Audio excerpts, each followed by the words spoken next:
শুরু করো। সবাইকে ধন্যবাদ জানাচ্ছি।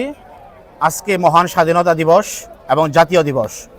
1971 সালের 25শে মার্চ কাল রাত্রিতে অপারেশন সার্চলাইট নামে পাকিস্তানি বর্বর বাহিনী নিরস্ত্র বাঙালির উপর ঝাঁপিয়ে পড়ে ছাত্র, শিক্ষক, জনতা, কৃষক, শ্রমিকের উপর নির্বিচারে গুলিবর্ষণ করে হত্যা করা হয় এবং 26শে মার্চ সকালবেলা স্বাধীনতার ঘোষণা করা হয় এবং দীর্ঘ 9 মাস রক্তক্ষয়ী সংগ্রামের মধ্য দিয়ে প্রায় 30 লক্ষ মা বোনের শহীদ রক্তের তাজা রক্তে সবুজ প্রান্ত রক্তাক্ত করে এবং 2 লক্ষ মা বোনের ইজ্জতের বিনিময়ে অসংখ্য ঘর বাড়ি আগুনে ছারখার হয়ে পুড়ে গেছে। এই বিসর্জনের মধ্য দিয়ে আমরা একটি লাল সবুজের পতাকা পেয়েছি একটি স্বাধীন মাতৃভূমি। আমরা 56 বছর পেরিয়ে এসেছি। আমরা এখনও যে লক্ষ্য উদ্দেশ্য নিয়ে এই দেশটাকে স্বাধীন করেছিলাম সেই লক্ষ্য এখনও পূরণ হয়নি এবং আমরা এখনও একটি বৈষম্যহীন রাষ্ট্র, সমতার রাষ্ট্র, উন্নয়নের রাষ্ট্র প্রত্যাশা করেছিলাম। এই প্রত্যাশা এখনও পূরণ হয়নি। আমাদের সাথে সম্পৃক্ত আছেন সাভার সিটিজেন ক্লাব লিমিটেডের honourable president doctor Mohammad Kamruzzaman. আমরা একটা অনুভূতি শুনবো যে আমাদের এই 56 বছরে আমাদের যে প্রত্যাশা ছিল এই প্রত্যাশা এখনও পূরণ হয়নি। আপনি এটা কিভাবে দেখছেন? ধন্যবাদ। আমাদের 56 বছর আসলে একটা দেশের জন্য যথেষ্ট সময়। পৃথিবীর অন্যান্য দেশের সাথে কম্পেয়ার করতে গেলে বাংলাদেশ এখন আর নতুন দেশ না, এখন মোটামুটি মিডল এস্টাবলিশ একটা কান্ট্রি। আমাদের দেশে বারবার এই 25শে মার্চের কালো রাত, বারবার আমাদের দেশে এই 24 এগুলো ফিরে আসে। আমরা এত বছর পরেও এটাই আমাদের দুঃখ কষ্ট যে আমরা কেন এই সব হানাহানি বাদ দিয়ে কেন সমতার বাংলাদেশ গড়তে পারি না। আর সমতার বাংলাদেশের সাথে সেখানে থাকবে হচ্ছে উন্নয়ন এবং ভালোবাসা, ভ্রাতৃত্ববোধ। আজকের এই 56তম স্বাধীনতা দিবসের প্রাক্কালে আমাদের প্রত্যাশা একটাই যে বাংলাদেশ তো অনেক দেখেছে, পৃথিবীর ইতিহাসে মানচিত্রে বাংলাদেশি হিস্ট্রি একটা ভয়াবহ বা স্ট্রং একটা ভূমিকা পালন করেছে। সেই স্ট্রংয়ের ভূমিকার পাশাপাশি এখন মনে হয় সময় এসেছে সব কিছু ভেদাভেদ ভুলে গিয়ে দেশটাকে আমরা এগিয়ে নিয়ে যাই। আমরা সৌহার্দ্যের বাংলাদেশ গড়ি, আমরা রাজনীতিতে ফাটল তৈরি না করি। বাংলাদেশের সকল মানুষ ভাই ভাই। পৃথিবীর সব দেশেই কিন্তু রাজনীতি আছে, সেই দেশেও স্বাধীন হয়েছিল, বাংলাদেশেও রাজনীতি আছে, স্বাধীন হয়েছিল। এখন সেখানে যেন সকলে মিলেমিশে দেশের জন্য কাজ করি, সকলের একে অপরের স্বার্থ দেখি, সেটাই হলো আমাদের প্রত্যাশা। আমাদের 56 বছরেও যেন আমরা সেই মায়ের দেশ, বাবার দেশ, দাদার দেশ এখনও ফিরে পাইনি, সেটাই হোক আমাদের পরবর্তী প্রজন্মের জন্য। তারা যেন তাদের মায়ের দেশ, বাবার দেশ, সোনার বাংলাদেশ গড়ে দেখতে পারে এবং তারা যেন এনজয় করতে পারে, সেটাই প্রত্যাশা। ধন্যবাদ সবাইকে। আপনাকে অসংখ্য ধন্যবাদ। আমরা এবার একটু কথা বলতে চাই Savar citizen club limited honourable senior vice president rotarian Mohammad Wakil Rahman ভাইয়ের কাছে। 56 বছরের স্বাধীনতা দিবসে আপনার প্রত্যাশা কি জাতির কাছে? আমরা দীর্ঘ 17 বছর পরে আমাদের দেশে গণতান্ত্রিক সরকার আমরা পেয়েছি। এই সরকারের কাছে আমাদের প্রত্যাশা দেশে যেন একদম সন্ত্রাসমুক্ত, চাঁদাবাজ মুক্ত এবং মানুষ যাতে স্বাধীনভাবে সব কাজ করতে পারে, সেই প্রত্যাশা আমাদের নতুন সরকারের কাছে।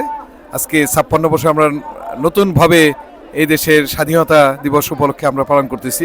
আমরা সবার সিটিজেন ক্লাবের পক্ষ থেকে সবাইকে ধন্যবাদ, দেশবাসীকে ধন্যবাদ। আসসালামু আলাইকুম। আমরা একটু সংক্ষেপে অনুভূতি শুনবো Savar citizen club limited honourable cultural secretary Amar Chand Mondal. আপনার প্রত্যাশা কি? আমার প্রত্যাশা, আমরা 56 বছরে পদার্পণ করেছি। এ জাতি, বাঙালি জাতি সময়কে মূল্যায়ন করুক, তাহলে আমাদের দেশ জাপান হতে বেশি সময় লাগবে না। আমি এই প্রত্যাশাই রাখছি। ধন্যবাদ। আমরা একটু সংক্ষেপে অনুভূতি শুনবো।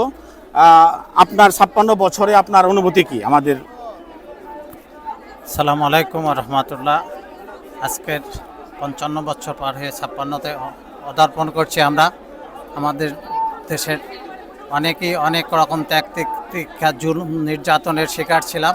আমরা যেন ভবিষ্যতে আর ওই রকম জুলুম নির্যাতনের শিকার না হই, এইটাই আমার প্রধান প্রত্যাশা। আসসালামু আলাইকুম। ধন্যবাদ। আমরা একটু অনুভূতি শুনবো আমাদের লিয়া কৌশিক দ্বারা আছেন। 56 বছরের এই যে আমাদের স্বাধীনতা দিবস, আপনার প্রত্যাশা কি? আসসালামু আলাইকুম।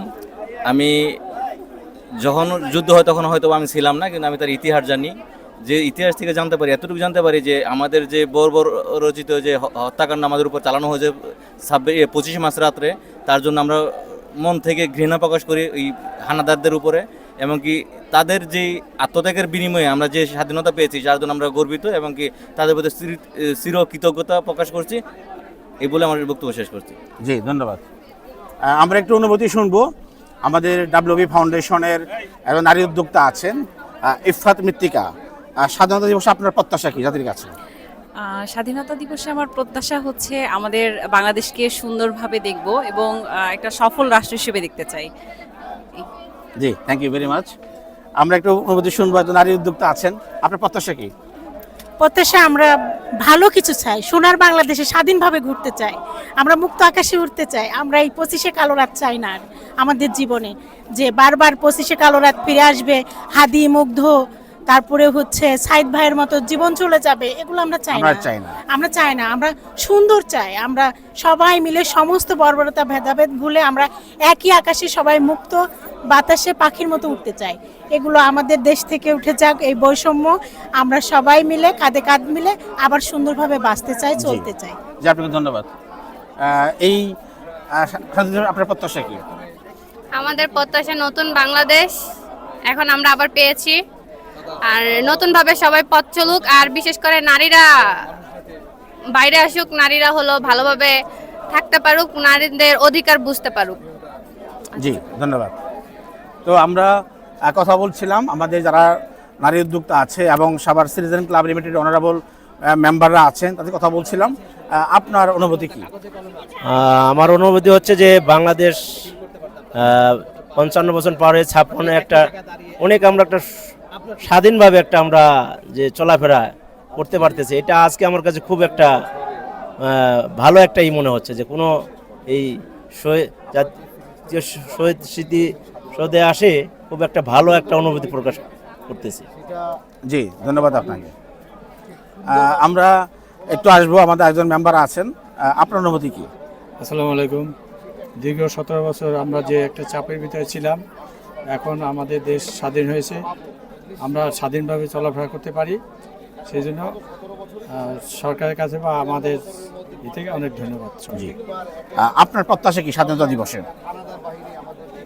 আসসালামু আলাইকুম রহমতুল্লাহ। আমার প্রত্যাশা এই পর্যন্ত আমরা বহু দুর্দশা পোহায় আসছি এ পর্যন্ত, এখনকার একটাই আমাদের আশা সবাই মিলেমিশে একসাথে যেন আমাদের এই দেশটাকে সুন্দরভাবে গড়ে তুলতে পারি, আমাদের ভবিষ্যৎ প্রজন্মের যেন সুখে শান্তিতে বসবাস করা যায়, আমাদের অভিজ্ঞতা যেন তাদের কাছে আমরা তুলে দিয়ে তারা যেন ওই সব কিছু থেকে দূরে থাকে এবং এই দেশটাকে সুন্দরভাবে গড়ে তুলে নিজের জীবনযাপন করে এই পৃথিবীর মধ্যে একটা উন্নত ভালো দেশ হিসাবে, সুন্দর দেশ হিসাবে তুলে ধরতে পারি। জি, আপনাকে ধন্যবাদ। জি, আপনাকে ধন্যবাদ জানাচ্ছি যে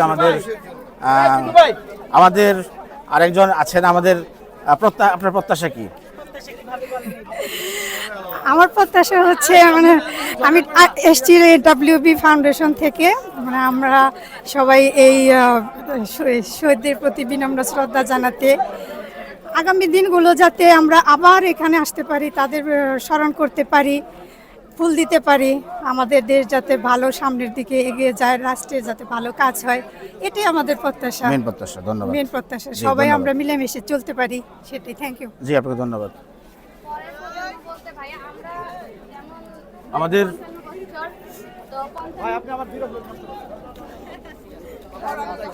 আমরা আর একটু অনুভূতি শুনবো। আমাদের ডাব্লিউবি ফাউন্ডেশন একজন নারী উদ্যোক্তা আছেন, আপনার অনুভূতি কি? অনেক বেশি ভালো লাগছে। আজকে আমরা ডাব্লিউবি ফাউন্ডেশন থেকে সবাই একত্রিত হয়েছি শহীদদের বিনম্র শ্রদ্ধা জানানোর জন্য। তো এই দিনটা হচ্ছে আমাদের স্বাধীনতা দিন, স্বাধীনতা দিবস। তো এইটা আমরা আসলে অনেক সুন্দরভাবে উপভোগ করছি এবং সুন্দরভাবে উদযাপন করছি। সকল শহীদদের প্রতি থাকবে শ্রদ্ধা আর ভালোবাসা। জি, থ্যাংক ইউ। আমরা একটু অনুভূতি শুনবো, আপনার অনুভূতি কি? আমার আজকের অনুভূতি হচ্ছে যে আমরা চাই আমাদের দেশে যা ছিল আগে খারাপ কিছু সেগুলো চলে যাক, ভালো বাংলাদেশ আসুক, নতুন সরকার এসেছে, ধন্যবাদ সবাই। জি, আপনার অনুভূতি কি আমাদের আজকের স্বাধীনতা দিবসে? প্রথমত আমি খুবই আনন্দিত। আসলে গত বছর থেকেই গত 26শে মার্চেও আমরা এরকম WB ফাউন্ডেশনের পক্ষ থেকে শহীদদের জন্য যে ফুল নিয়ে শ্রদ্ধা নিবেদন করতে আসছিলাম, ঠিক এবারও আমরা আসতে পেরেছি, এটার জন্য আসলেই আনন্দিত। আর সবচেয়ে ভালো লাগে যে স্বাধীনতা তো আমরা দেখি নাই, তবে স্বাধীনতার সেই ফিলটা আমরা বুঝতে পারি যখন আসলে স্মৃতিসৌধে আসি, তখন অনেক ভালো লাগে। তো WB ফাউন্ডেশন প্রতি বছর যে আমাদের উদ্যোক্তাদের নিয়ে যে এই যে মানে ফুল দেওয়া শ্রদ্ধা নিবেদনের জন্য আমাদেরকে নিয়ে আসা হয়, এটার জন্য WB ফাউন্ডেশনকে অনেক ধন্যবাদ। আর জি, প্রিয় দর্শক, এই ছিল জাতীয় স্মৃতিসৌধ থেকে সাভার সিটিজেন ক্লাব লিমিটেড এবং WB ফাউন্ডেশন যৌথভাবে আমরা যারা 1971 সালের শহীদদের প্রতি আমরা বিনম্র শ্রদ্ধা জানাবার জন্য এসেছি এবং আমরা মতামত শুনলাম বিভিন্ন জনের কাছ থেকে। আশা করছি আগামীর বাংলাদেশ হবে বৈষম্যহীন বাংলাদেশ, সমতার বাংলাদেশ, উন্নয়নের বাংলাদেশ। প্রত্যেকে ভালো থাকবেন।